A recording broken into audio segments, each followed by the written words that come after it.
G'day everyone and welcome back to this Share Cafe Hidden Gems webinar, and thanks for all the newcomers who haven't joined us before. Now, before we start, we always like to point out some interesting investment themes that kind of come across our desk. And this week it was rare earths. It's really interesting to see how an investment theme can develop and grab our attention very quickly. We started the week with a fund manager meeting who wanted to discuss our Novonix research.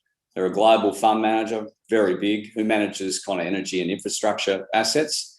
And by the end of the meeting, they were asking us about rare earths.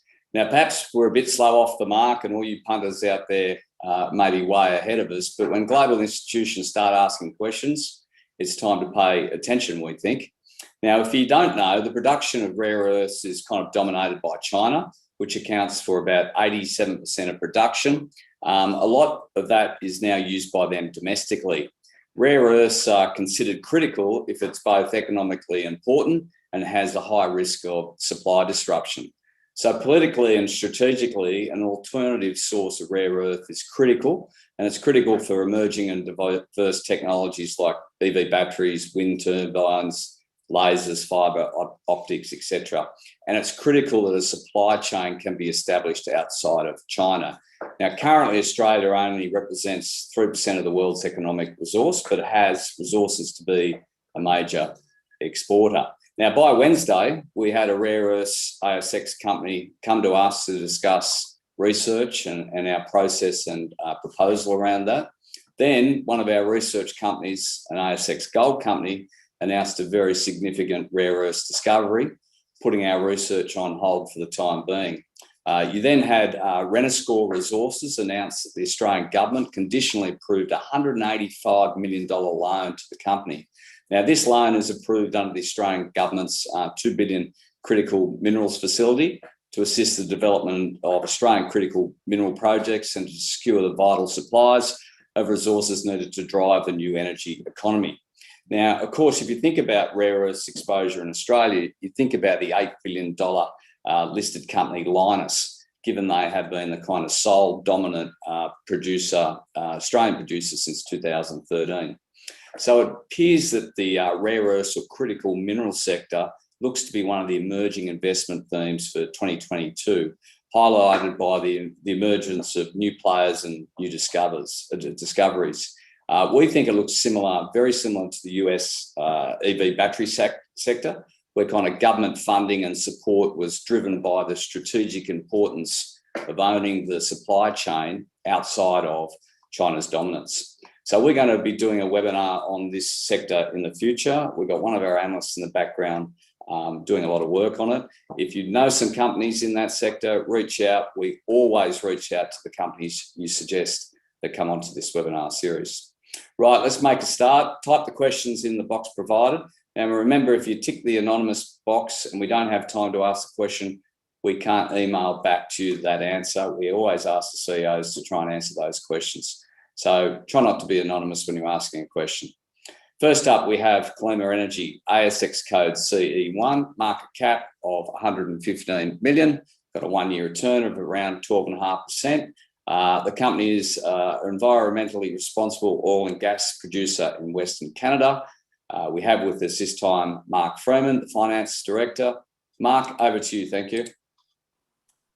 Thanks, Tim, and thanks everyone for your time today. I've been involved with Calima for around about 6-7 years now, and today we are in one of the strongest positions we've ever been in. If we can move to the next slide, please. Thanks. So the company's built its position in Canada. We've got 3 major assets that we have up at, starting up at Brooks and Thorsby, our low decline conventional assets. And then in the Montney, we have our rich wet gas. This provides us with a phenomenal energy base that can generate tremendous cash flow and is generating tremendous cash flow for the company, particularly as energy prices are ramping up. Not sure if everyone's had a look, but oil is now over $90 per barrel, which is quite a significant change. We acquired the Brooks and Thorsby assets back in April, and we negotiated the transaction at $40 per barrel. So it's been a big ride for us. The assets at Brooks and Thorsby are tier 1 producers. The all-in drill and completion costs are around about $26 per barrel, and our operating costs are $14 per barrel. And we currently have around about 78 wells on production. This gives us tremendous torque. So when the oil price is running, we generate significant cash flows. To date, in the last 2 months, for example, we've now drilled 4 wells at our Gemini, at our Sunburst projects out at Brooks. And we've also drilled another 3 Pisces wells at Brooks, and we've drilled a well at North Thorsby. So quite a significant progress in our first half-year drilling program. We're targeting our production around 4,000 to 5,000 BOE per day. We just announced a few days ago that our January exit production was 4,300 BOE per day. So 14 of the 24 wells that we initially planned have now been drilled, with 10 more to go for the second half of 2022. If we could move to the next slide, please.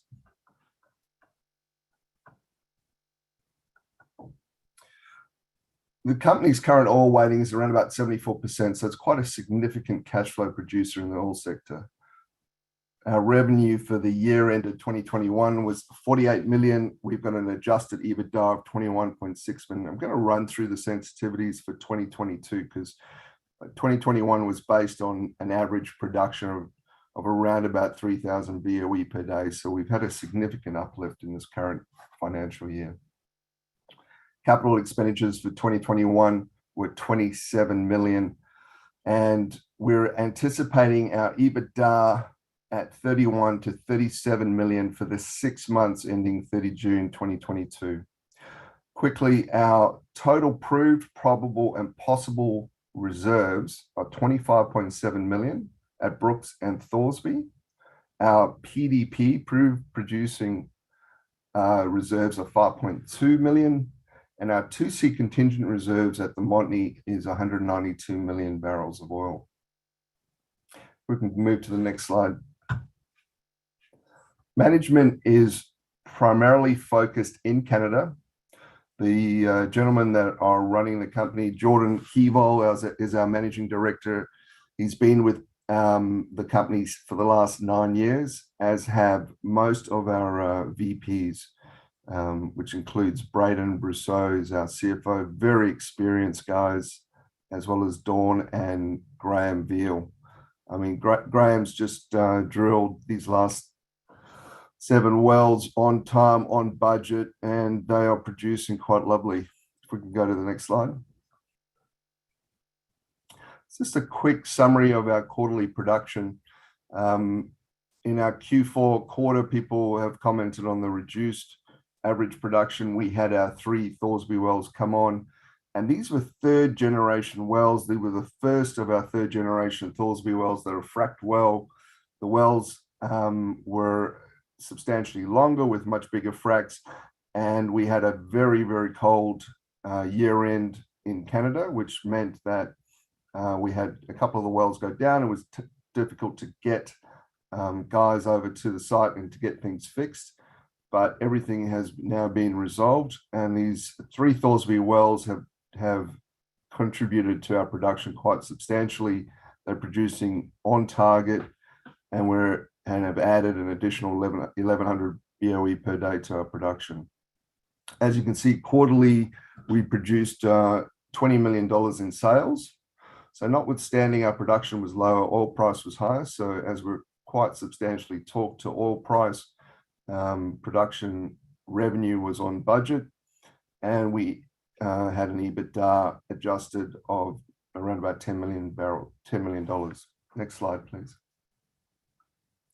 So this is our current well progress. As you can see, a very, very busy half year. The 2 Pisces wells are in our Brooks area. They are both fracked wells. They came on production at the end of January and have come on quite strongly. Very, very satisfied with the results there. And then we've got 4 new wells that are in our Brooks area, which is the Pisces 3, Gemini 5, 6, and 7. These wells are going to be tied into a new pipeline that we're currently laying down at the moment, and are going to help us go from that 4,300, and we're anticipating 4 to 5,000 BOE per day average for the half year. As you can see, our Leo wells are only going to hit their IP90s in mid-February and in March. And then additionally, down the bottom, we've got our Leo number 4 well. We drilled this well in January, and it's up in the north of the Thorsby area. It's in an expansion area. We haven't drilled here before. We're hoping this well, we've got a 50% interest in this well, and we're hoping this well will create a significant uplift in our reserve base. In addition to that, we've got our water flood expansion that we're continuing to develop, and I'll run through that shortly. Next slide, please. So these are our sensitivities. At $80 per barrel, we're expecting for the 6 months to the end of 30 June, gross revenues of 55 to 66 million, with adjusted EBITDA between 31 to 37 million Aussie. So you're going to take into consideration that's for the 6-month period, and we're sitting with a market cap of 120 million.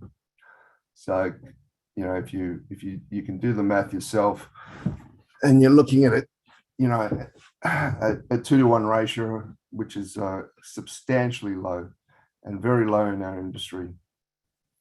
As we see on the far right, where oil's hitting $90 per barrel, we're looking at revenue of up to 74 million for the half year, with adjusted EBITDA between 36 to 45 million. So again, quite significant production netbacks.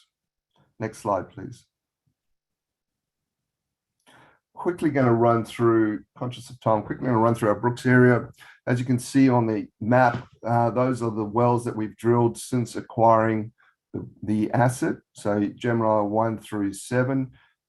Most of those wells were drilled within our core area, and we've got one step-out well, which is Gemini number 4.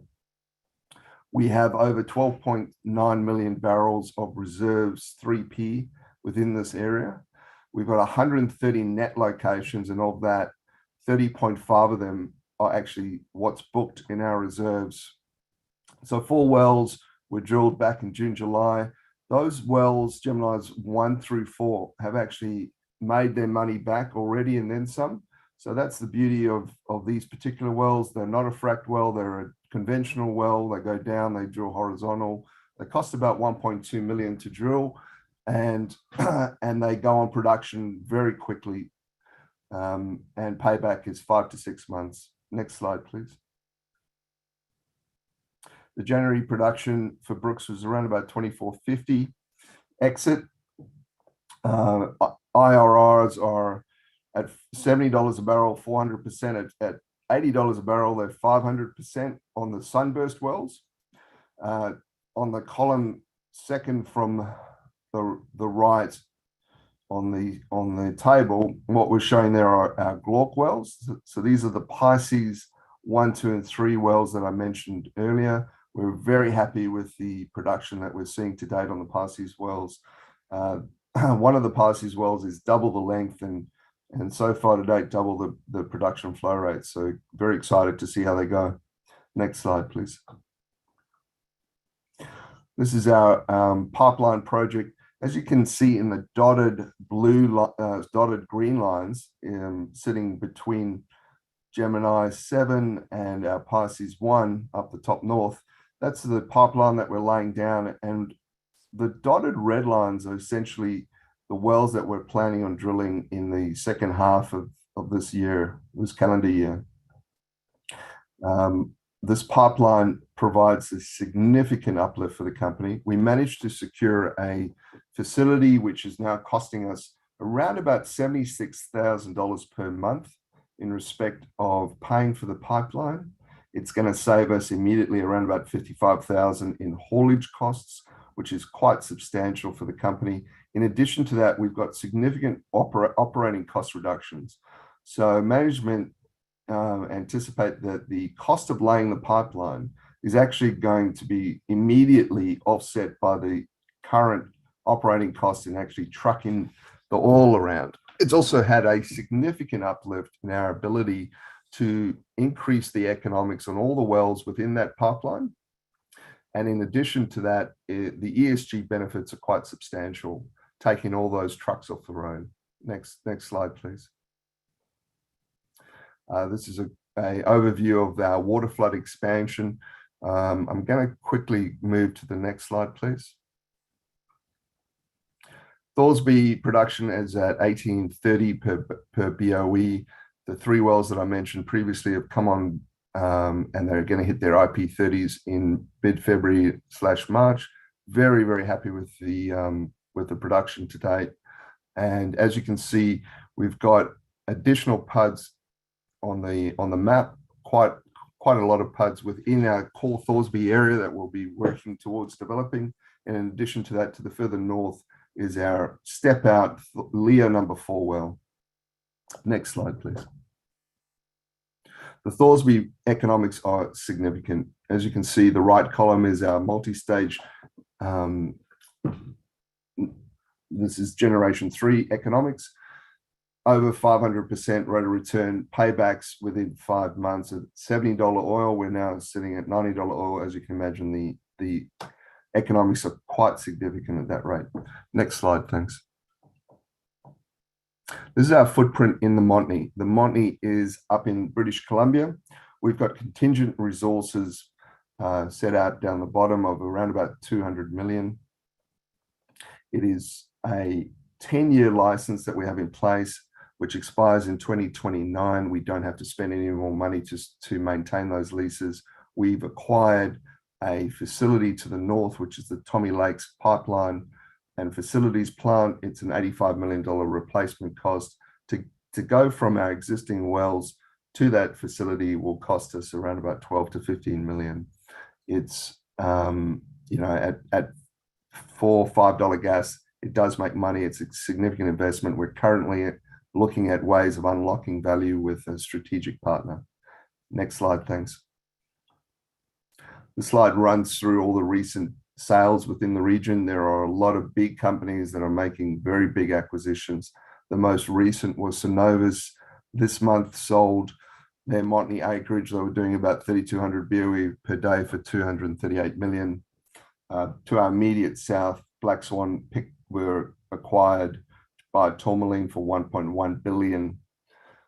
Next slide, thanks.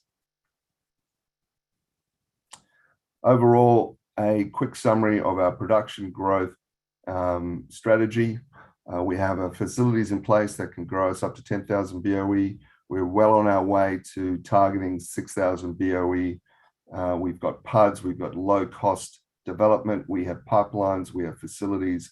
The company spent over 200 million in developing its assets to date. And overall, we're in a very strong position. Thanks, Tim. I'm open to questions. Thanks, Mark. We've got a couple of quick questions. That Cenovus transaction at 238 million, have you done the back of the envelope valuation for Calima on the back of that? Very hard to complete those valuations. It's based on, you know, at the moment, the company, whilst we have our facilities in place, we don't have the production in place, so they don't ever tell you what it is on a reserves basis. But you know, we're hoping to unlock quite a bit of value, obviously, on our Montney acreage. We're the last small independent company left in the region with reserves and with a facility and a short pipeline connect. So, you know, I don't want to put a dollar value, but we're obviously hoping for a significant upside for the company. And just quickly, there's quite a few questions here, so if you don't mind, you could perhaps type some answers into these questions. Just one more question. So what's the position with debt, your cash flow and future dividends, and also how's hedging placed within the book? So if we, you know, when we're looking, I can't go back to our slide. What we're anticipating is our debt's going to be paid back from our production. We've obviously spent up on our existing facility. over this first few months to get the wells in place, and we had to do that. When you've got a high oil price, you have to lock your contractors in place or you miss out. Canada has a lot of really large companies, big guys that are willing to just put the money down, and we have to compete with those people. So we're anticipating our exit June debt numbers to be quite significantly down. Hopefully, some of our expectations for year end 31 December is that we'll be exiting at zero debt. And just quickly, dividend policy potentially. We don't have much time, but just quickly. Yeah, I mean, look, with this much cash flow coming in, obviously we've got to see that cash flow hit the bottom line. I'd like to see that debt get down much lower, and ultimately we'll be looking to, if we don't see a significant uptick in our share price, we'll just be most likely going in and doing a share buyback. Okay, Mark. Thanks for your time. Always good to have you on. Have a nice weekend. You too. Cheers. Next up, we have Audeara, market cap of 12.5 million. It's a recent IPO, so it doesn't have a one-year return. The company is a hearing health technology company that uses a hearing profile algorithm to personalize sound output to the needs of the listener. We have with us the CEO, James Fielding. James, thanks for your time. Over to you. Thanks, Tim. Pleasure to be here, and love, as always, to share the story with you. I always like to start with a bit of background about where we came from. Being a new company to the boards, I think that helps as we paint the picture for where we're going. We originally came out of medical school, a group of young doctors who'd done MBAs during our medical school studies with the goal of addressing an area that doesn't get an awful lot of attention in the health industry, and that is hearing health. If you wouldn't mind skipping a few slides for me. This is an area that is often at the bottom of the list for a lot of people, and consequently, it goes unseen for far too long. It's deemed an old person problem. And from the time it takes someone being told about their hearing loss to taking any action is usually around 6 years.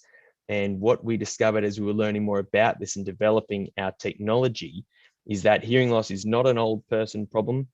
It's affecting 1 in 5 teenagers, 1 in 3 of our baby boomers, and 50% of the population over the age of 75. And we started out as a company that was looking to build a medical device to make it easier for people to get hearing tests. But what we discovered was that what we needed to do was to create some behavioral change and get people to start thinking about their hearing and improve their quality of life earlier so that they can live a longer and fuller life.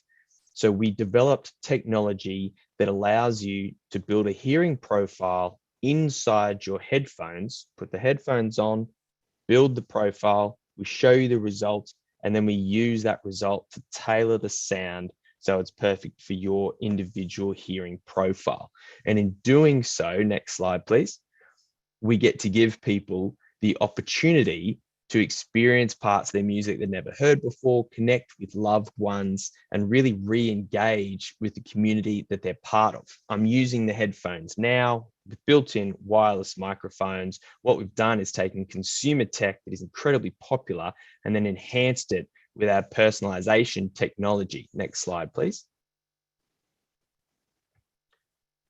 And the people that are utilizing this technology are slightly different from the people buying our technology. Starting first with the people that are using it. The primary person who is getting the biggest benefit from our technology are those people who know they have a hearing loss and want to do something about it. Either they have hearing aids that aren't meeting their needs across a range of areas. Hearing aids are very specific technology, and our headphones allow people with a hearing loss to connect to their video chat, to their phone calls, to be watching TV.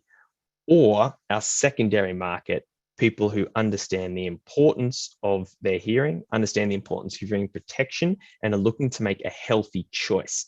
And COVID has gone a long way to putting health on the forefront of people's agenda, even when it comes to things like listening to music. When it comes to the people who pay our bills, our customers, the people we are growing with, those are audiology clinics. the places where people go to buy hearing aids to do something about their hearing. But what happens in those clinics is that 6 out of 10 walk out empty-handed. And that's where we come in. The benefit to us from the clinic is that they have access to government funding in Australia, and we've become certified in 3 key government funded areas. That's the Department of Veterans Affairs, the Hearing Services Program, and the National Disability Insurance Scheme. And you access those funding schemes through audiology clinics. So by partnering with the clinic, we get access to the government funds. We're also cutting down our education journey tremendously by putting our product in a place where people are actively seeking a solution. From the clinic point of view, we're cutting down the time it takes for people to make that decision. So that person that's going to wait 6 years or walk out empty-handed is now a revenue generating customer for that clinic that can then come back and buy a hearing aid at a later stage. So the hearing aid companies and the audiology retailers love us for that. We're also increasing that total lifetime value of the customer by making them customers earlier in the piece. Next slide, please. When it comes to those partners, which we've secured in Australia, there are 6 big players that rule the world of audiology. And what they love about Australia is that we have the same Western demographics as their primary markets, being USA and Europe, but it's a smaller market, easier to trial, easier to adapt, with a high healthcare footprint and highly qualified audiologists. And by creating strong relationships with those groups in Australia, we then have the footprint to expand internationally. Now, these big 6 players represent roughly 90% of the audiology industry. So it's incredibly valuable to us and our company and our growth to have strong relationships with these clinics. Next slide, please. When we look at the Australian market, our home base, where we've captured majority share, being stocked in the vast majority of audiology clinics in the country, the numbers represented here on the screen are those who can get our headphones for free, for zero out of pocket. We're looking at roughly 115,000 DVA gold card holders, 20,000 NDIS with hearing specific, and over 400,000 on the NDIS who can access our headphones for free. Next slide, please. And that's led to a tremendous growth in our clinics stocking Audeara, especially since we did the IPO. We've been on the ASX 2 full quarters. It was end of May 21 when we joined. So we've had 2 quarters of growth. And what we saw as we started our hearing journey was that we secured the contract with the Department of Health through Hearing Australia, the government provider of audiology services in the country. And from there, with that vote of confidence, we're then able to secure relationships with all of the rest of those big 6, which has got us into a dominant position in the Australian market with only optical groups left. Because what we've found is that on the success of the audiological growth in the industry, the optical companies who sell people glasses are looking for a value add and a value generation. So they're incorporating audiology services into their optical centers. So while we've captured the Australian audiology market, we're now able to expand into the optical market within Australia as well. Next slide, please. We use the clinic numbers as our lead indicator of where our growth is coming from, because it takes on average 3 to 4 months to be securing a supply contract, training up the clinics, educating the clinicians, and getting their confidence up to be moving product. And as you can see here with our revenue numbers, by bolting on the additional clinics, we're seeing that revenue growth come through. And we're proud to announce 136% year-on-year quarterly growth, 50% up on the prior quarter, which was a strong representation of the foothold we have in Australia, which has given us the confidence to expand into the US. And I'm talking to you now from upstate New York, having spent the last few weeks here to try and grow our footprint in the US market on the back of our initial sales that we got at the end of the quarter last year. And we're incredibly excited to be exploring these opportunities because of the strong relationships we have with the Australian clinics who give us the warm handshake into the US market, which is on average 10 to 20 times the size. So for each of the players that we're talking to in Australia, their US operation is roughly 10 times the size. And then there's a collection of over 16,000 independent clinics that we have access to through our distributor in Westone. Keeping in mind, there's roughly 1,500 clinics in all of Australia. Next slide, please. We were lucky enough, or hardworking enough, I suppose, to secure our first prize in the US market at the end of last year. And on the back of that, we got those warm handshakes with our large clinic partners, got our first sales into our distributor, and had the confidence for me to relocate for 3 months and build the team out here, which we've been doing successfully. And we're really excited to be sharing the news as it becomes publicly available as to the nature of the conversations we've been having here. Next slide, please. We're also proud to announce earlier in the week the release of our second generation product. We transitioned from the A01 first generation and BT01 product line, which we developed a few years ago and launched into the market. And in the background have been undergoing extensive market research to understand what it would take to deliver a product to completely remove our competitors from the space.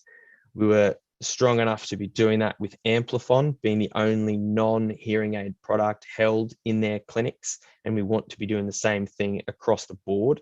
And that involves removing Sennheiser from the competition matrix. And that was basically down to the dexterity and connectivity of the product. So we've released our AO2 TV bundle, which uses the same personalization technology, but is specifically designed for the 65 plus community for whom dexterity may start to become an issue. Simplicity of connection is paramount, and releasing that new product, we feel very confident about claiming our place in the audiology market and ensuring that the clinician has no reason to reach for anything but Audeara when it comes to an entertainment or communication product for their clients. And that same technology base is being explored through our R&D headphones for musicians, headphones for kids, and headphones for gaming, which we all know are incredibly exciting and large opportunities. But we're focused on audiology because of the access to the market, and having conquered that, we can expand into our further areas. Next slide, please. Cover that one. Next slide, please. Okay. I just wanted to get those ones up, Tim. Over to you. Thanks, mate. Okay. Thanks, James. I was just going to say, you don't have to wrap up so quickly, but we've got a few questions here. Can you talk about the pricing model with these clinics? Obviously, you're growing substantially. Is there some sort of reoccurring revenue model in this? How does it work in regards to margin, etc.? There is. We target a 50% gross margin, and then the clinic targets roughly the same. And in doing so, we ensure that each member of the value chain is adequately compensated. And we see recurring revenue in the form of clinician confidence. So we close the clinic, and once the clinic is confident in the value of the product, they're ordering again and again and again. And what we saw, which was a big vote of confidence for the company, was Amplifon making the decision to go from single item ordering as each customer walks in, we'll order one in and fit that customer, to always having 5 on hand and bulk ordering 5 at a time every time. And that was a large portion of that uptick we saw, similarly in the same fashion as Hearing Australia did. And in building that confidence, each clinic starts to become a recurring revenue generator, because we don't need to close or educate that clinic, and they continue to perform for us. And is there a direct market here that someone has hearing problems outside of going to a clinic can deal by their doctor? And is there any health fund compensation to help fund the product? So there isn't a private health fund contribution. Our largest direct to consumer market is predominantly through the NDIS, where there's over 400,000 members of the Australian community that can get the headphones for free. But we do have an e-commerce platform at Audeara.com where people can buy the headphones. we've focused our energy on this government supported and health focused industry, but we do have historic success in that e-commerce space, but we chose to focus on the audiology clinic and that hearing health space. Yeah, I mean, that certainly makes sense. Can you talk to this question here in regards to the competitive landscape? Who are your competitors? How competitive is it? So it's one of the great benefits of being in an audiology clinic. They don't like to think about anything other than hearing aids. So if you can capture their attention, as we saw with Amplifon, they want to make one decision. At the moment, there are Sennheiser TV headphones, which are the biggest competitor in the Australian market, and we've overtaken them in a number of the clinics in which we're stocked, and we're very proud to have done that. There are other areas where someone with a hearing aid could be seeking a solution. So a TV streamer that pairs direct to their hearing aid, their little remote control style devices you can plug headphones into. What we see is instead of being one headphone against 1,000 in a JB Hi-Fi, Best Buy type scenario, where one headphone against one, if any, in this health space. And we're finding the same thing in the US market as we came across and started to really explore and build out. There is that same dynamic where if you can get in and be what they want to talk about, they're very confident having one item to recommend to their clients rather than having a whole suite or an electronic bay that they can choose from. And as a company, you've been listed for 6 months or so. You've had an IPO price that's kind of fallen 40%. Against that, you've got revenues around 3 million on a market cap of 12 million. What can you do to kind of close the gap from, where you were listed to where you're trading now? It seems like it's a good story, but kind of lacking in some news. Yeah, I think you're right. I think we're looking at transitioning away from me putting my blinkers on and getting on with the job that delivered those quarterlies to getting a bit more public facing with it and making sure that everyone understands the quality of the story. So we've definitely taken the view that it was my job once we floated to, put the head down, build the team and get on with it. And now we've seen that growth come through. We want to start sharing the story because we know that once people hear it, once people see the metrics, that the share price will reflect that growth.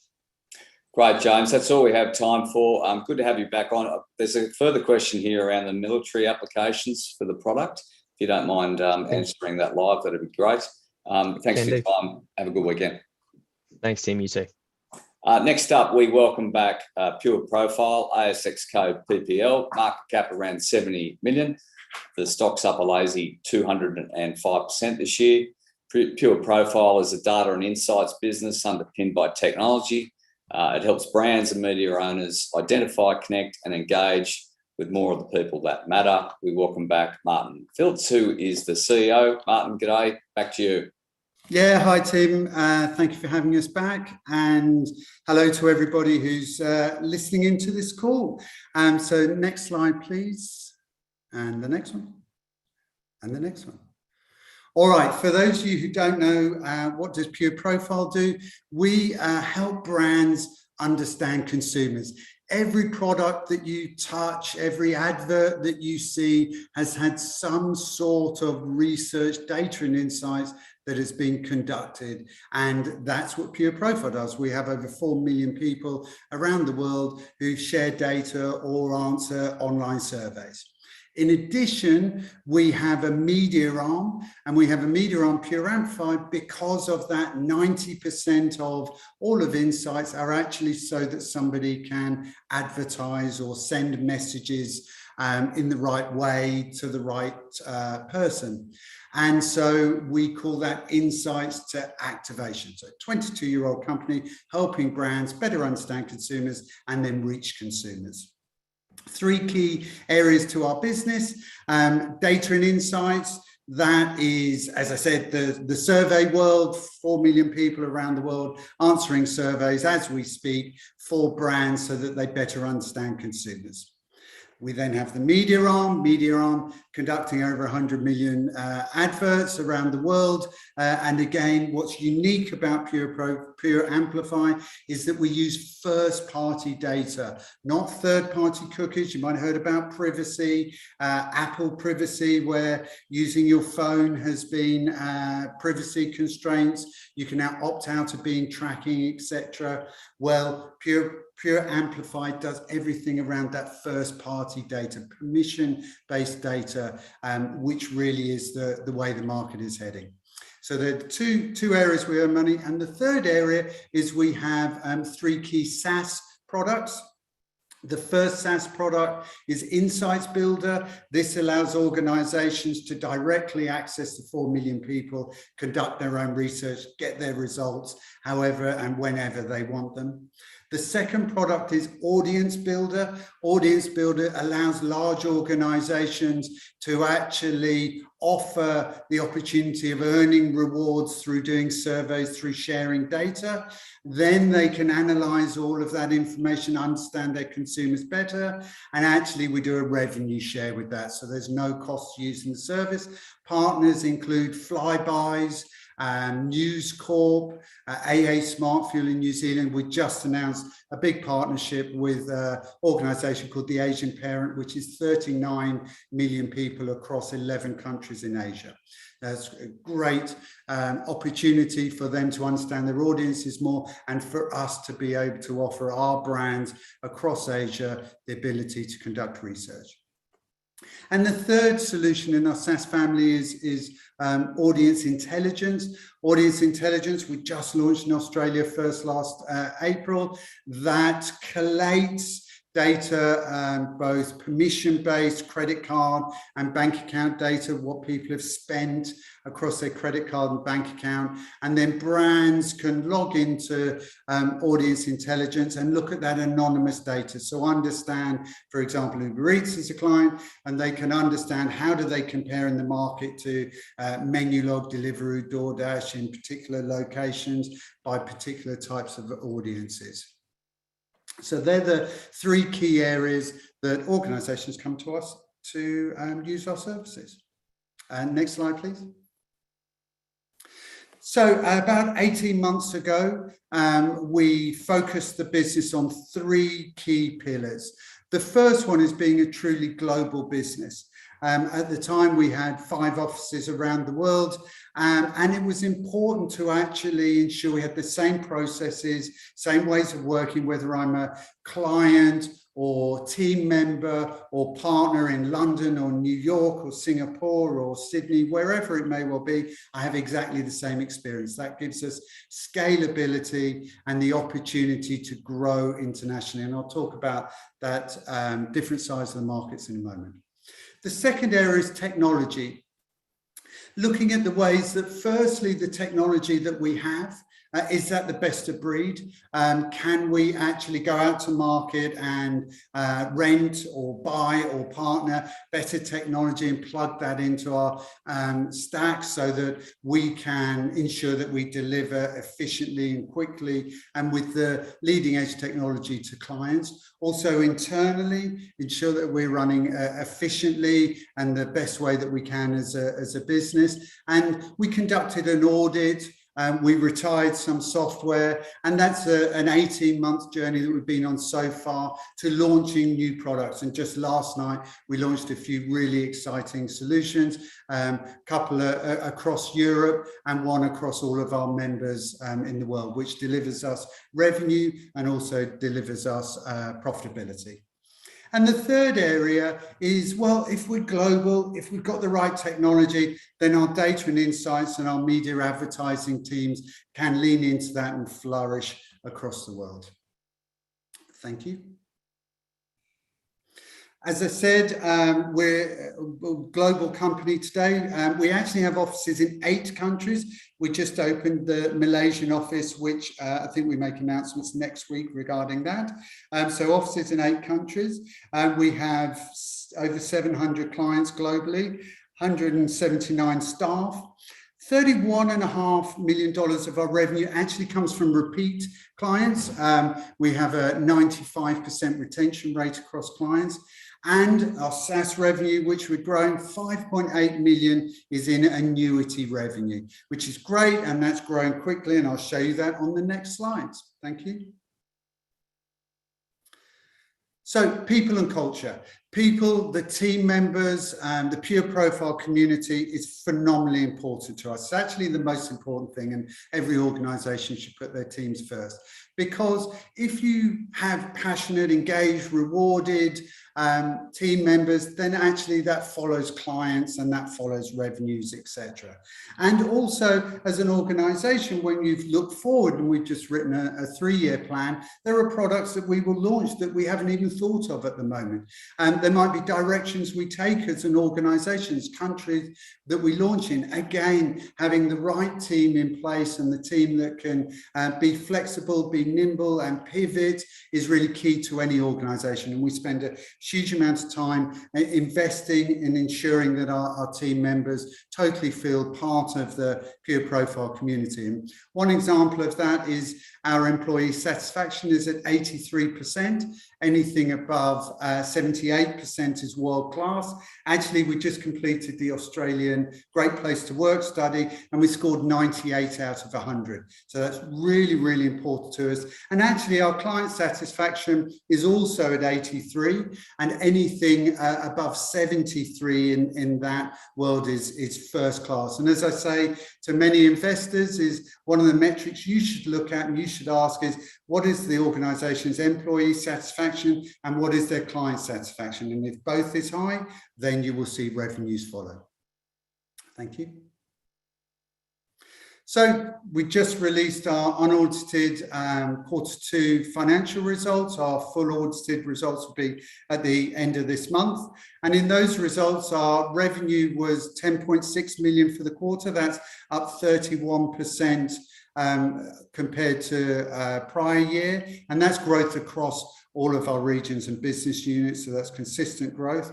Our EBITDA was 1.4 million. That was up 82% on prior year, and our SaaS platforms grew 383%. A lot of focus on our SaaS platforms, and also you can see at the bottom our UK and EU growth was 48% compared to our APAC growth of 14%. And again, we've made considerable investments which are paying off for areas outside of Australia, countries outside of Australia, particularly in the UK and EU.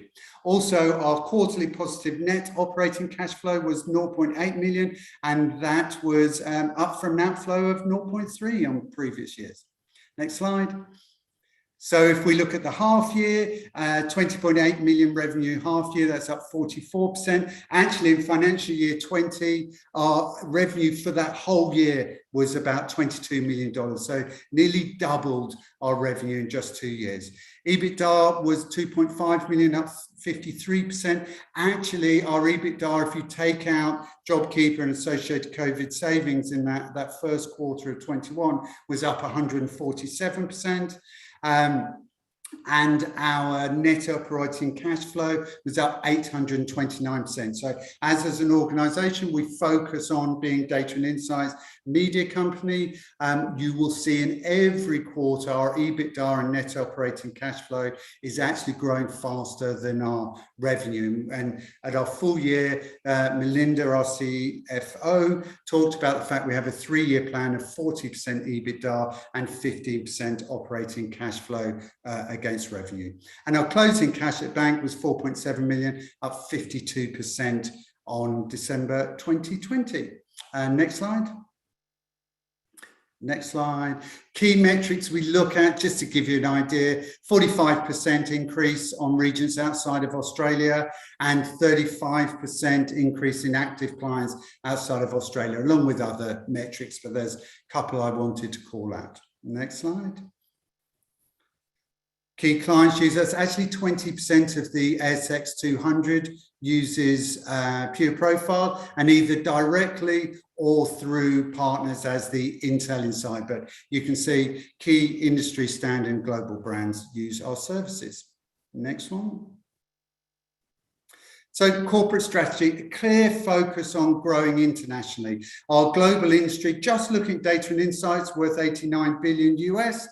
54% of that comes out of the US market, 10% of that comes out of the UK market, and little old Australia sits at 18% in the rest of the world. We're established in Australia, 60% of our revenues come out of here. It is now about us rolling out that globally. And UK is an obvious market. We've been there for 8 years. We have 18 or so people in Australia, UK, a strong brand, and so we lean into that growth. UK market's about 14 times bigger than the Australian market. US is 44 times bigger than the Australian market. Next slide. So what will you see over the coming half? Developing new partnerships, that gives us the ability to launch into markets very quickly, very cost effectively, and with a strong brand partner. So we announced Flybys, which is a huge win for us and a very important partner in Australia. I Go Direct, another good partnership. Asian Parent across Asia I talked about. So we're looking at UK and US partners and hopefully announcements soon. Technology launches, again, launching our new SaaS products, enhancing our SaaS products and internal improvements to ensure we hit that 40% EBITDA and 15% cash flow model that we want to, and growing globally. So continuing to see our global business outstrip our Australian business as we lean in to those larger markets. Next slide. So in summary, strong growth for at least 7 quarters now, accelerated EBITDA and operating cash flow way beyond anything that would grow in revenue, although revenue is growing at 44% this half. We have new audience builder partners that I've talked about, which is ability for us to grow revenues, launch into new markets, really engaged employees, and fantastic clients and partners. And with that, Tim, I will hand back to you. Thanks, Martin. Love the passion and enthusiasm. And you're one company you've obviously been on before, but we can see the progress, not just in the share price, but there's some very impressive numbers here. Now, there's a couple of questions, and it's kind of big picture. There's obviously been big changes in targeted advertising driven by privacy issues. Google look like they're changing the model. You're seeing Facebook smashed overnight. And as I said, it's a big picture here. Where does PureProfile sit into this kind of changing privacy and data sort of atmosphere, for want of a better word? Yeah, it's a great question. Look, everything we do is permission-based. What that means is that a user has opted in to share that data or to receive advertising. So we don't have the privacy issue, which is going on around the world at the moment, where it's that third-party tracking. It's that I do a search on Google for bicycles, and a millisecond later, I'm on the Sydney Morning Herald and I see a bicycle ad, and that's third-party behavioral tracking. We don't do that. Everything we do is permission-based. And actually, it's going to get worse. There's legislation that is trying to be passed in the US that outlaws all behavioral tracking for advertising, for messaging. It will only remain for content. And if that's passed, that will flow around the rest of the world. I've got 2 hats. One hat as a consumer. It's going to make my experience less good online. Potentially it'll make things more expensive because publishers rely on advertising dollars. So I might not have a good experience online. But as PureProfile, it's fantastic. It totally plays into absolutely what we do. And so we sit on a number of industry bodies, including the IAB, which is the Internet Advertising Bureau, and we're advising them and working with them about how you can use first-party data and permission-based data to do advertising. So it's an interesting time that's going on, and we're really well positioned to deliver. It's certainly an interesting space. Now, we've got a number of questions here, probably out of time. If you don't mind, Martin, it's along the same sort of theme. We'll end it here, but thanks for your time, and we'll catch up sooner rather than later. Yeah, brilliant. Thanks, Tim, and thank you to everybody for dialing in.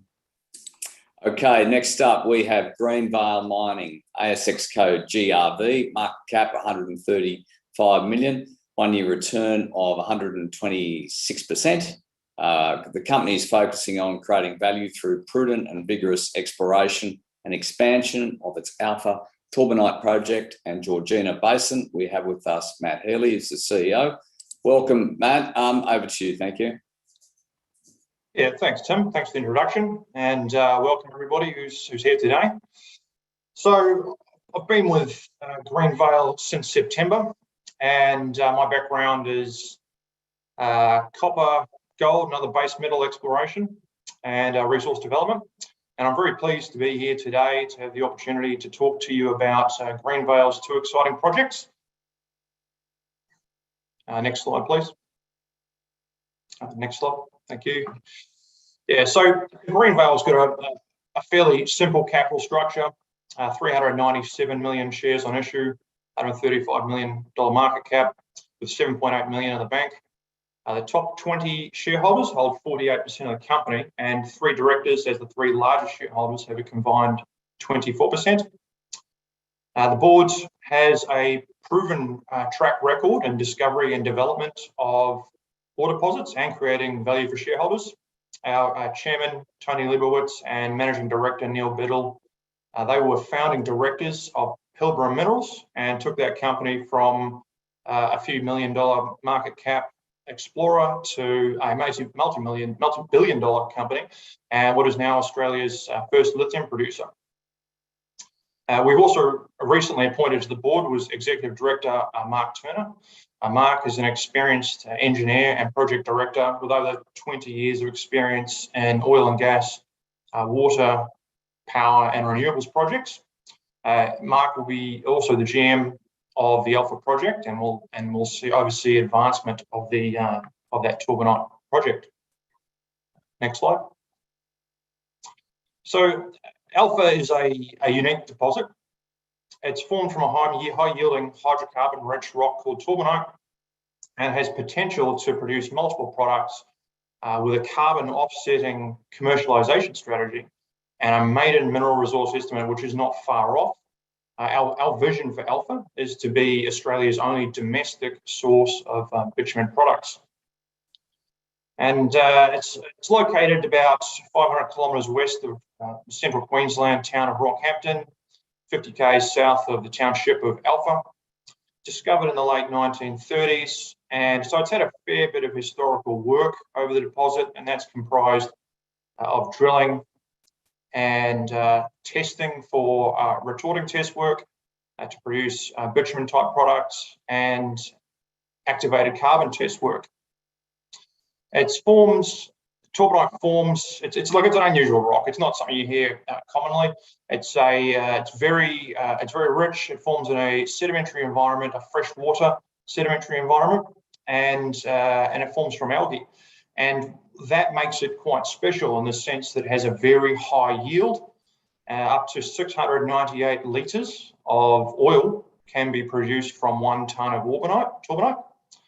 And so basically, to get this oil out, you heat it. So when it's heated, it progressively releases different hydrocarbons that are of economic interest. So you get gases, volatiles, and oil. And the oil contains the hydrocarbons that may make up bitumen products. Now, there was a lot of historical work, as I've mentioned. However, most of that work predates the JORC code. So we've had to go back and drill the deposit. It was drilled in 2021, and final assay results from that program have been returned to our consultants in January. And so the maiden mineral resource estimate for the deposit is now well underway. Next slide. So about September last year, we put out an updated commercialization pathway for Alpha. The strategy includes production of bitumen, liquid fuels, and synthetic carbon products, as had been previously announced, but with the addition of sulfuric acid, which would be a byproduct of cleaning up removing the sulfur from the liquid fuels, and importantly, a green power generation model. This would align the project with emissions best practice, and would include a solar and gas-fired hybrid power station feeding back into the local grid. So, as I mentioned, Torbanite is processed using heat. It's in a retort, and it's basically a big oven, just in the absence of air. And the envisaged hybrid gas and solar power station, it represents an elegant solution to the use of the gases and the volatiles that come off that may otherwise be considered waste products. And those would be run through the turbine to generate electricity, and waste heat used to continue feeding the retort. So the intent of the solar farm is to offset carbon emissions associated with the project, and this would align it with Queensland's renewable power targets and recent commitment to net zero emissions by 2050. Next slide. So, as I mentioned earlier, the vision for Alpha is to become Australia's sole domestic source of bitumen products. And it's the main product to be expected from Alpha, with up to 15% of the torbanite refined into bitumen products based on historical test work and our own CITA test work using the Greenville retort. So Australia currently imports 100% of its bitumen. Most of this comes from Southeast Asia and China, with the rest from other parts of the world. And that's derived, it's what's left over from processing heavy crude oil. Around about 1 million tonne per annum in terms of a domestic market, but demand is forecast to increase robustly, and that's on the back of increased infrastructure spending as a response to the COVID pandemic. More locally here in Queensland, infrastructure projects have been brought forward as a function of the successful 2032 Olympics bid, and we've had more recently some additional federal funding announced for the upgrading of rural roads. So we've had some strong interest from local asphalt manufacturers, and we're confident that long-term supply agreements can be secured. Next slide. So next steps for Alpha. Well, we need to complete the maiden mineral resource estimate, and that's well underway. And beyond that, it's really progressing some of the feasibility type activities. So Greenville we have our own retort apparatus, which is designed to not only get the yield from a larger sample of drill core, but also to divide up that yield of oil into various products. So we need to finalise that systematic retorting method, and then start analysing the drill core. We're looking at processing plant, land suitability assessment, and in terms of advancing approvals, we're going to get our wet season ecological surveys underway at some stage in the next month, hopefully. Next slide. So the second project that Greenville has is the Georgina Basin IOCG project. It's located in a frontier province, the Northern Territory, that is prospective for world-class iron oxide copper gold deposits. Greenville is an early mover in this region, and we're one of the few first explorers to get drilling on the ground. With numerous tenement exploration targets on an expansive tenement holding, Greenville is well placed to make the first discovery in the highly prospective East Tenement region. So there's our tenement holding there in the image. 7 granted tenements, 4 under application, and for about a total of 4,500 square kilometres. Georgina is located between Tennant Creek and Mount Isa, and both of these regions, Tennant Creek and Mount Isa, have IOCG deposits at surface, and the Georgina region is covered by the Georgina Basin. So it has prospective basement rocks that have been underexplored to date. Now, iron oxide copper gold deposits are economically attractive deposits. Australia has several world-class deposits, including Prominent Hill, Olympic Dam, Carrapateena, and in northwest Queensland, an example is Berners Henry. So they are dense and iron-rich deposits, and they're associated with magnetic anomalies. And because of that, most of them have been discovered on the back of regional magnetic and gravity surveys. So that's how Greenville kicked off the exploration program at Georgina, with magnetic and gravity surveys. Next slide. And so over 90 targets were identified following these surveys, and 2 of the higher priority ones were titled Twin Peaks. And these are what you would consider a classic IOCG bullseye magnetic and gravity targets, and situated between two interpreted regional faults. We set out to test these targets late last year, got a drill rig on the ground in November, and we managed to put one hole in each target. Next slide, please. So this is just a diagram of hole KNR-DD2. It's targeted the western of the two Twin Peaks anomalies. You can see it goes right into the thick of that magnetic anomaly there. This hole intersected metasedimentary rocks and breccias, and these are consistent with the same kind of rocks that we see at Tennant Creek and Mount Isa, and the Mount Isa region that host IOCG deposits. The alteration, you can strong hematite alteration, chlorite and cerussite in some places. And this alteration mineralogy is the same sort of thing you see with IOCG deposits associated with the Tennant Creek region. So very encouraging. In fact, it's so encouraging that we extended the hole beyond its design depth at about 700. We pushed it right through to just under 800 meters. And that photo there at the bottom is just a photo of some of our drill core, some of the hematite altered breccia. The team's very excited about this, has all the right ingredients to be related to an IOCG system, and our assays are eagerly awaited to confirm this is the case. Next slide, please.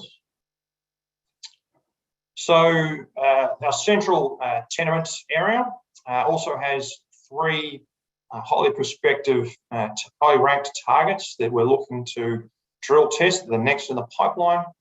And these, like the Twin Peaks targets, were identified off the back of high resolution gravity and magnetic surveying.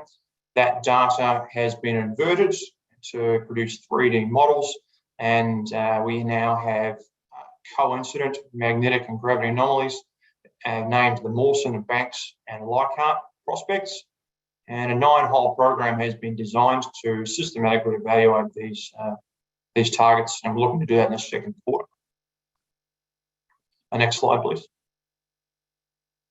So, Georgina, our next steps at Twin Peaks. Well, like I said, we're eagerly awaiting our assays. On top of that, we've got some density and some magnetic susceptibility measurements coming in from the samples that we've taken from those holes. And we're looking to get a downhole geophysical survey conducted imminently. And that's to really evaluate whether the magnetic anomaly has been fully tested. We'll get all of that data back together. We'll revise our interpretation and design follow-up drilling. At our central tenement group, it's really all about advancing the approvals to get the right to get onto the ground and conduct that drilling in the second quarter. And in our eastern tenement group, which you see to the far right of the screen in the blue box, that's we're looking at formal prospectivity review. On top of being prospective for iron oxide copper gold deposits, that tenement group also has prospectivity for sediment hosted base metal deposits, and is part of the same rock group that hosts the Century deposits to the northeast. Next slide.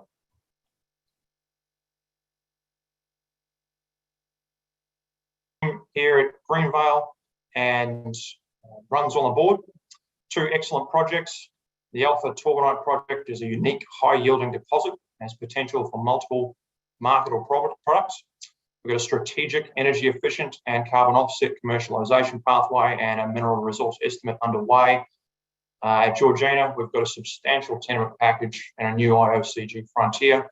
Cemented our first mover status as one of the first explorers to get drilling on the ground, with 2 holes complete, intersecting prospective host rocks and the right kind of alteration that we like to see. And we have further prospects in the pipeline for drill testing in the second quarter. Thanks, Matt. Thank you. Oh, you got one more slide to go? I think that might be it.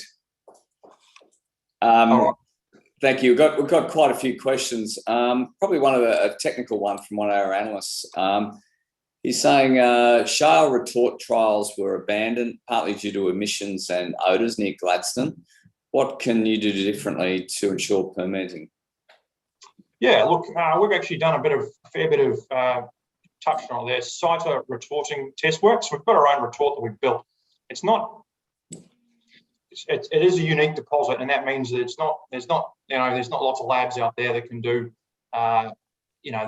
it's not a standard method that's offered by a lot of labs. So we've built this retort to do our own test work, and we've been working our way through some cyto testing to establish a systematic method for testing before we start testing on our drill core.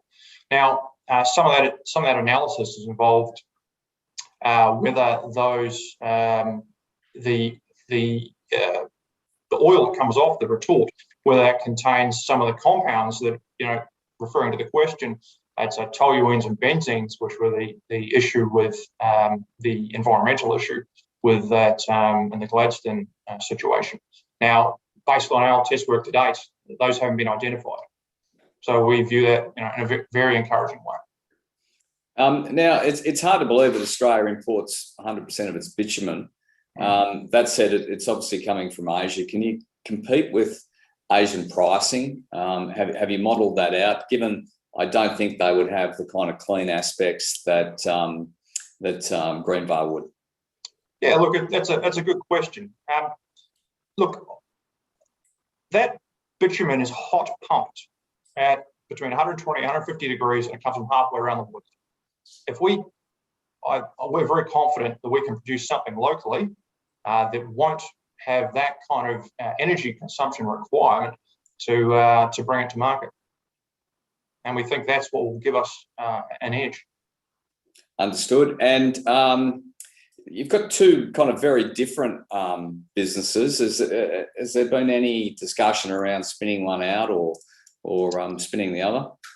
Yeah, look, another fair question. Look, I think the team's grown, and we've got the right kind of expertise to tackle both of these projects now. And that's our focus. We really are focused on delivering against both of these projects. We are going to ramp up at Georgina, and that's it's going to be my focus. And look, things will be heating up as well for Alpha. We're going to get the mineral resource estimate out. We'll be kicking off those environmental studies to progress the approval side of things, and then develop the feasibility. And that's where Mark Turner's come on board to really spearhead that process. So really, for us, it's all about delivering against that project at the moment. And finally, one last question here. Can you talk about funding for these prospects? Yeah, look, we've got funding for the foreseeable future. We've got about $3 million worth of exploration proposed for Georgina for the coming year, and we can see out all our approvals side of things for Alpha, and the systematic test work of the drill core. Great, thanks, Matt. I didn't know whether you're frozen there, but thanks for your time. A good story, and have a nice weekend. Oh, thanks for having me. Okay, that's all we have time for. Enjoy your weekend. It is Friday, and we'll see you back next week.